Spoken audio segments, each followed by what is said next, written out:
বাংলাদেশে কোটা আন্দোলন করতে গিয়ে যারা শাহাদাত বরণ করেছেন, অর্থাৎ যাদেরকে আমরা শহীদ বলি, তারা কি মূলত শহীদ কিনা? আজকে এই কিছুক্ষণ পূর্বে জুমার সালাতে আসার পূর্বে আমার কাছে একটি মেসেজ এসেছে, অর্থাৎ অনলাইনে যখন ছিলাম ডক্টর জাকির নায়েকের একটি ছোট্টময় একটি আলোচনার ক্লিপ আমার সম্মুখে এসেছে। এই ক্লিপের মধ্যে তাকে জিজ্ঞাসা করা হয়েছে, ডক্টর জাকির নায়েকের পরিচয় আমার তুলে ধরতে হবে না, আপনারা তার পরিচয় গোটা বিশ্বের মানুষ আমার চেয়ে আরও অধিক মানুষ অনেক ভালো করে জানে।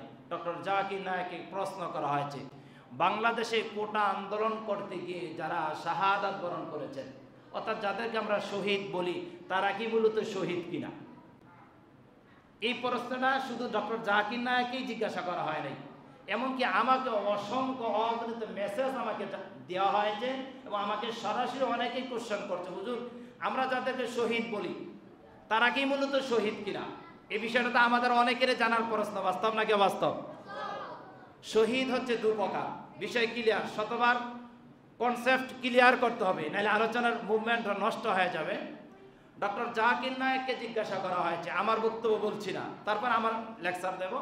ডক্টর জাকির নায়েককে জিজ্ঞাসা করা হয়েছে, বাংলাদেশে যারা কোটা আন্দোলন করতে গিয়ে নিজের জীবনকে উৎসর্গ করে দিল, যারা গুল্লিবিদ্ধ হলো, যারা মৃত্যুর কোলে ঢলে পড়লো, তারা কি শহীদ কিনা আপনার কাছে জানতে চাই। ডক্টর জাকির নায়েক সম্ভবত 2 মিনিট থেকে 2.5 মিনিটের ছোট্ট এক ক্লিপের মধ্যে তার বক্তব্য তিনি স্পষ্ট করেছেন। আমি ছোট্টময় একটি হাদিসের টুকরা আমি আপনাদেরকে প্রদান করি। রাসূল আরবি সাল্লাল্লাহু আলাইহি ওয়াসাল্লামের কেউ সাহাবায়ে আজমাইন প্রশ্ন করেছেন, ইয়া রাসূলুল্লাহ ওয়া ইয়া হাবিবাল্লাহ, শহীদ কারা? শহীদ কারা?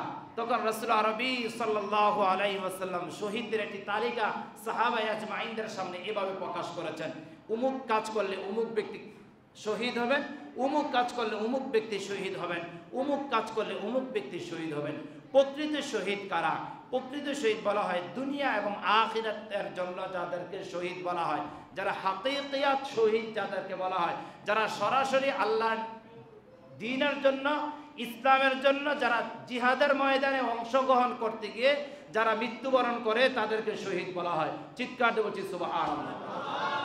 তাদের গোসল করাতে হয় না, সুবহানাল্লাহ বলে না? তাদের কি করাতে হয় না? গোসল করাতে হয় না। আপনারা জানেন জিহাদের ময়দানে রাসূল আরবি সাল্লাল্লাহু আলাইহি ওয়াসাল্লামের জামানায় যারা শাহাদাত বরণ করেছেন, রাসূল সাল্লাল্লাহু আলাইহি ওয়াসাল্লাম তাদেরকে পুনরায় কি করান নাই? গোসল করান নাই। কেননা শহীদদের প্রকৃত রুলস হচ্ছে যারা আল্লাহর জন্য শহীদ হবেন, আল্লাহর জন্য নিজের তাজা রক্ত বিলীন করে দেবেন, যেই অবস্থায় মৃত্যুবরণ করবেন সেই অবস্থায় তাদেরকে আল্লাহর সামনে প্রকাশ করা হবে, হাজির করা হতে হবে। চিৎকার দিয়ে বলছি সুবহানাল্লাহ।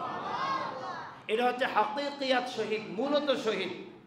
তারপর রাসূল আরবি সাল্লাল্লাহু আলাইহি ওয়াসাল্লাম শহীদদের বর্ণনা বলতে গিয়ে সুনান তিরমিজিতে এসেছে, সুনান আবু দাউদ এসেছে, সহিহ বুখারীতে এসেছে, সহিহ মুসলিমে এসেছে, অর্থাৎ 86টার প্রায় কিতাবগুলোতে এই হাদিসটা এসেছে। রাসূল সাল্লাল্লাহু আলাইহি ওয়াসাল্লাম বলেছেন, কেউ যদি প্লেগে মৃত্যুবরণ করে, অর্থাৎ রোগাক্রান্ত হয় যদি কেউ যদি মৃত্যুবরণ করে, যেমন কিছুদিন আগে আমাদের মাঝে করোনা এসেছিল না, ওলামায়ে কেরাম বলেছেন কেউ যদি করোনার মাধ্যমে কি করে মৃত্যুবরণ করে, তাকে আল্লাহ তাআলা কি দেবেন? শহীদের মর্যাদা দান করবেন। তারা কিন্তু জিহাদের ময়দানে অংশগ্রহণ করে নাই। কোনো ব্যক্তি যদি মাটির চাপা খেয়ে, যেমন বিশেষ করে আমাদের যেই সমস্ত অঞ্চলগুলোর মধ্যে পাহাড় অঞ্চল রয়েছে, পাহাড় ধসে কোনো ব্যক্তি যদি মৃত্যুবরণ করেন, আল্লাহ তাআলা তাকে শহীদের মর্যাদা দান করবেন। সুবহানাল্লাহ। কেউ যদি পেটের পীড়ায় যদি মৃত্যুবরণ করেন, আল্লাহ তাআলা তাকে শাহাদাতের মৃত্যু দান করবেন। বলছি সুবহানাল্লাহ। কোন ব্যক্তি যদি পানিতে পড়ে যদি মৃত্যুবরণ করেন, আল্লাহ তাআলা তাকে শাহাদাতের মৃত্যু দান করবেন। বলছি সুবহানাল্লাহ। কোন ব্যক্তি যদি আগুনে পড়ে যদি মৃত্যুবরণ করেন, অর্থাৎ অনাকাঙ্ক্ষিত মৃত্যু, আগুনে পড়ে যদি মৃত্যুবরণ করেন, আল্লাহ তাআলা তাদেরকেও শহীদের মৃত্যু দান করবেন। বলছি সুবহানাল্লাহ। অর্থাৎ এটা মূলত হাকিকিয়াত শহীদ না, সরাসরি আল্লাহ তাআলার জন্য শহীদ না। আল্লাহ তাআলা তাদের জীবনটা এইভাবে নিয়েছেন, তার জন্য আল্লাহ তাআলা তাদেরকে পুরস্কৃত করবেন। মূলত যারা আল্লাহর জন্য সরাসরি জীবন দিয়েছেন তাদেরকে আল্লাহ তাআলা বলছেন, তাদেরকে তোমরা মৃত বলো না। কুরআনুল কারীম সাক্ষী, আল্লাহ তাআলা বলছেন, ওয়ালা তাকুলু লিমান ইউকতালু ফি সাবিলিল্লাহি আমওয়াত বাল আহইয়াউন। এই শব্দটা খুবই গুরুত্বপূর্ণ। আপনার ছোট্টময় একটি মেসেজ আপনি স্মরণ রাখুন, বাল আহইয়াউন। আল্লাহ তাআলা বলছেন ওয়ালা তাকুলু লিমান ইউকতালু ফি সাবিলিল্লাহি আমওয়াত, যারা আমার জন্য জীবনকে উৎসর্গ করেছে, যারা আমার জন্য নিজের জীবনকে বিলীন করে দিয়েছে, যারা আমার জন্য নিজের জীবনকে উৎসর্গ করে নিজের তাজা রক্তকে বিলীন করে দিয়ে জীবনকে তছনছ করে দিয়ে আমার কাছে চলে আসলো, তাদেরকে তোমরা মৃত বলো না, বাল আহইয়াউন, বরং তারা জীবিত। সাহাবায়ে আজমাইন যারা রাসূলের সাথে জিহাদের জন্য জীবন দিয়েছেন তারা কি কথা বলে না, তারা কি বাংলাদেশে 2013 সালের 5 মে যারা রাসূলের সম্মানের জন্য বলগারদের বিরুদ্ধে যারা সংগ্রাম করেছেন, যারা নিজের তাজা রক্তকে বিলীন করে দিয়েছেন, তারাও মৃত নয়, তারাও জীবিত। চিৎকার দিয়ে বলছি সুবহানাল্লাহ। কিন্তু প্রশ্ন হচ্ছে, বর্তমানে যারা কোঠা আন্দোলনের জন্য নিজের জীবনকে দিয়েছেন, তারা অন্যায়ের প্রতিবাদ করতে গিয়ে জীবন উৎসর্গ করেছেন। বাস্তব নাকি অবাস্তব? কিসের বিরুদ্ধে কথা বলতে গিয়ে? অন্যায়ের বিরুদ্ধে, বৈষম্যের বিরুদ্ধে কথা বলতে গিয়ে তারা জীবনকে উৎসর্গ করেছেন। পাশাপাশি আরেকটি মেসেজ আপনাদেরকে জানাতে চাই। আমার বাবার সম্পত্তি আছে লক্ষ লক্ষ টাকা। আপনি স্বাভাবিক একজন সন্ত্রাসী মানুষ, আপনি আক্রমণাত্মক মানুষ, আপনি মানুষকে গ্রাস করেন, আপনি মানুষের প্রতি হিংসাত্মক আচরণ করতে গিয়ে আমাকে আপনি কতল করে ফেললেন, অথবা আপনাকে আমি কতল করে ফেললাম।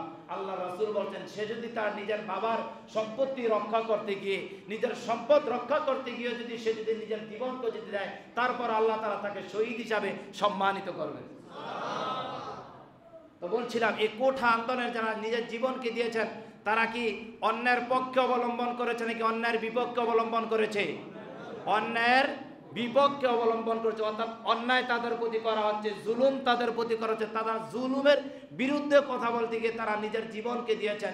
এর জন্য আল্লাহ তাআলা তাদেরকে দুনিয়া এবং আখিরাতের শহীদ বলা হবে না, পরকালে তাদেরকে আল্লাহ তাআলা সম্মানিত করবেন, মর্যাদায় ভূষিত করবেন, তাদেরকে এক প্রকার শহীদ বলা হয়। আশা করি বিষয় স্পষ্ট, ক্লিয়ার।